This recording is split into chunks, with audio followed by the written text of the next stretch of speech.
Run your car off the side of the road, get stuck in a ditch way out in the middle of nowhere. Get yourself in a bind, lose a shirt off your back. Need a floor, need a couch, need a bus fare. This is where the rubber meets the road. This is where the cream is gonna rise.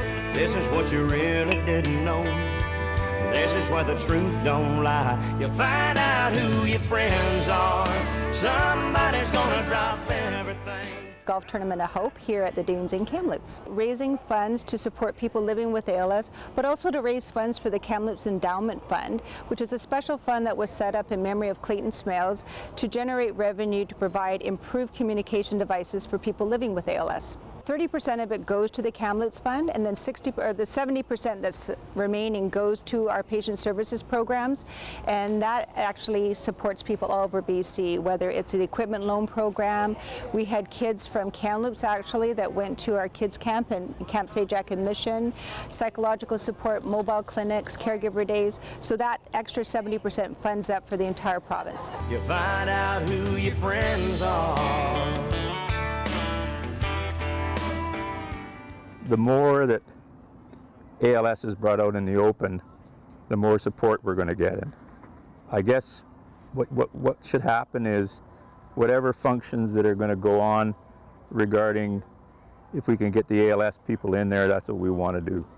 It just brings that to the forefront, ALS to the forefront, and therefore it's better for everybody. The support, for research and stuff like that. We got to get there sooner or later. You find out who your friends are. Somebody's gonna drop everything, run out and crank up their car. When someone's diagnosed with ALS, on average we estimate it to be about $100,000 to $145,000 just for medical equipment so that they can have a good quality of life and be able to live at home. When you start adding in caregiving support and all the other things that are around it, it's a very, very expensive disease. And bearing in mind, in most cases, very quickly, the person living with ALS can no longer work. And in many cases, it's their spouse that becomes a caregiver, so they can no longer work.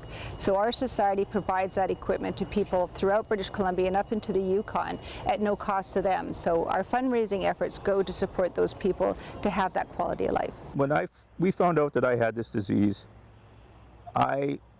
we both, Lori and myself, my wife said, we're not going to sit down and sit in a corner and mope.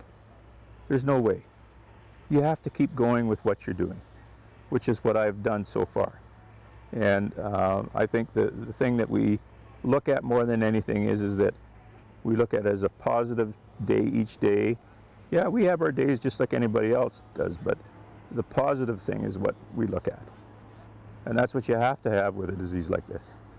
I have no idea what's going to happen to me tomorrow. Okay, but I still think if I wake up tomorrow morning, it's a good day. And I'll do what I have to do to make it happen. So that's what we're doing, and so far it's working. It's working very well. They just show on up with a big old heart. You find out who your friends are. Yeah. You find